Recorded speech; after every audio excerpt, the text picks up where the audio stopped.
Hi, drama nerds. Today's drama is about a movie called Miller's Girl. The story begins with Cairo, a young girl narrating her life, whose parents are not dead, but she dead for them. Her parents are lawyers, and they both work out of the country, and Cairo lives alone in an isolated house. Cairo loves to write and finds peace by writing. Every day, she goes to school by herself. She wears a short skirt and high heels and walks through the forest. After arriving at the school, Cairo meets her teacher, Jonathan. Jonathan is a middle-aged man who once dreamed of becoming a big writer, but he didn't get his wish. But Cairo admires Jonathan a lot. While Cairo came to the class early, Jonathan asked her to read the books she has to study for the semester, but Cairo has already read all 12 books that were needed, and it makes Jonathan to admire her ability. Cairo's friend Winnie and Jonathan's student arrive and ask Cairo out. After the two girls leave the room, Jonathan is curious about Cairo's books and he checks on the desk to see what books she is reading. Then a friend of Jonathan, Boris, shows up. He is also a teacher and takes the book Jonathan is reading. He starts reading out loud. Jonathan wants to stop him from the adult parts, not to read it aloud, but Boris continues. Then Boris notices another book that's written by Jonathan, and Jonathan is surprised that Cairo has his book. Jonathan comes home and finds his wife, Beatrice, who is immersed in her work.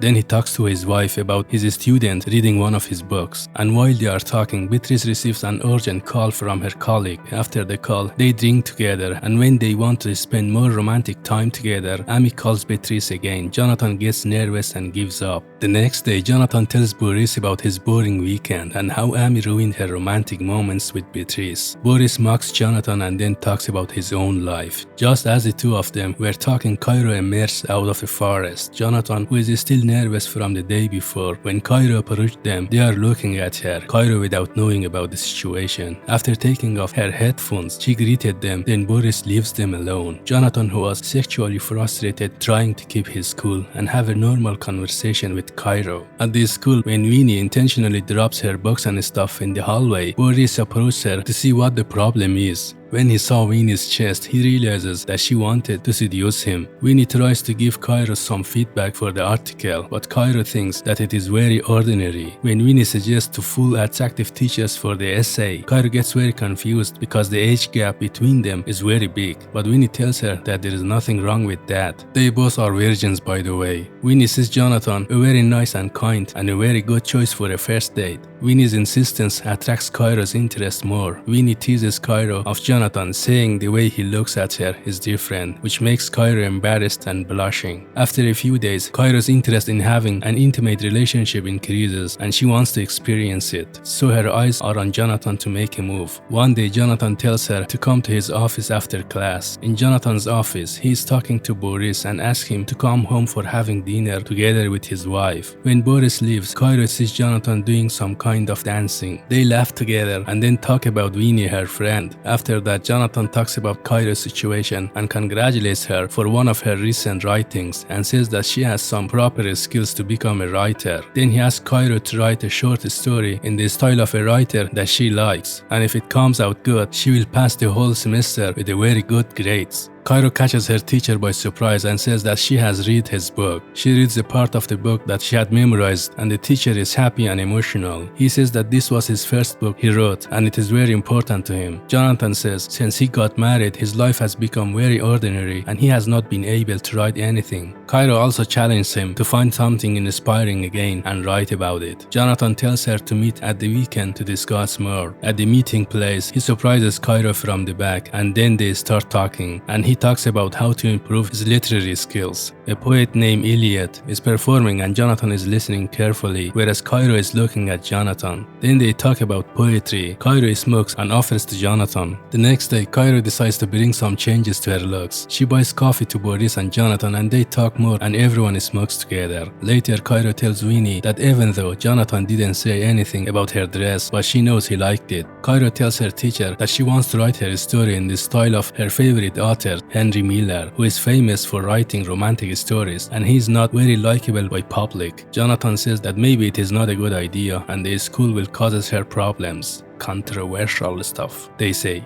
but Cairo promises that her story is getting more interesting if she does so. Jonathan Miller trusts Cairo though and allows her to write her story however she wants. Then Jonathan's wife sends him a message to go out on the weekend. When Cairo is alone, her friend makes fun of her and says that she wanted to kiss her teacher and she was seducing him. Before leaving, Cairo realizes that her phone is missing. Jonathan's weekend is ruined again by a call from Amy. While his wife is talking with Amy, a phone rings in his bag. He is surprised when realizes that Cairo left her phone in his bag. Jonathan agrees to return Cairo's phone to her place. Although it is raining, Jonathan goes to Cairo and Cairo appears in front of him in a very beautiful dress. They both stare at each other and it rains heavily. Cairo approaches Jonathan and they kiss. The next day, Jonathan is thinking about Cairo, where she sent him her midterm exam, the essay she was supposed to write. When Jonathan wants to talk to his wife asks him to leave her alone so that she can get to work. Then Jonathan goes into a shack and starts reading Cairo's writing. The text of the story has senses for adults, and Jonathan imagines Cairo and does the same with himself. The next day, Cairo comes to school in a very attractive dress, but Jonathan's behavior has changed, and he doesn't greet her like before. Cairo asks Jonathan if everything is fine. After reading her paper, Jonathan chastises Cairo, calling it inappropriate and demanding she rewrite it or he will fail her.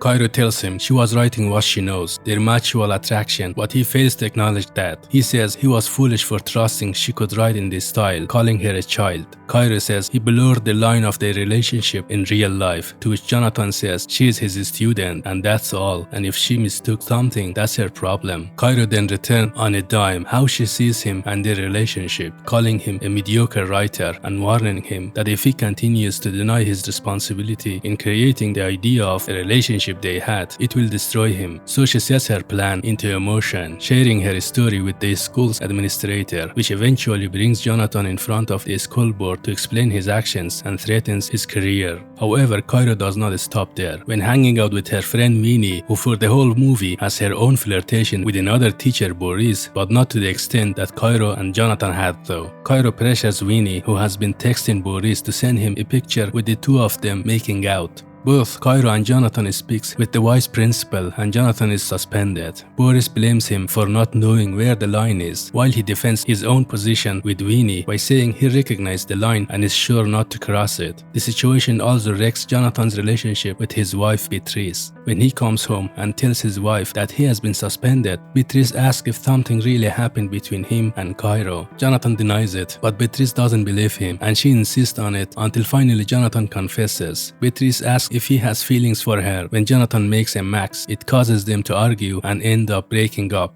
While Jonathan deserves everything he gets, Cairo does not see herself as a victim. Talking with Winnie about what is happening to Jonathan, Cairo says, "He underestimated me, I overestimated him," and calling the situation an inspiration for her. Winnie thinks Cairo is punishing Jonathan because he wouldn't leave his wife for her and threatening to testify against Cairo. Cairo says if she does, she will use the photos and texts she has of Winnie and Boris to destroy them both as well. Winnie tells her this isn't a game, to which Cairo agrees, calling it her greatest achievement. She reads a new writing, saying she wanted to experience something new and reached for what Jonathan gave her, but was ultimately made a fool. She wonders if Jonathan will come to realize his own complexity and be changed by it like she has. She describes her youth as being ripped away, but she feels she is shaped into something new. Quoting a line from Jonathan's book, "Grown from the human ruins of a madman's love."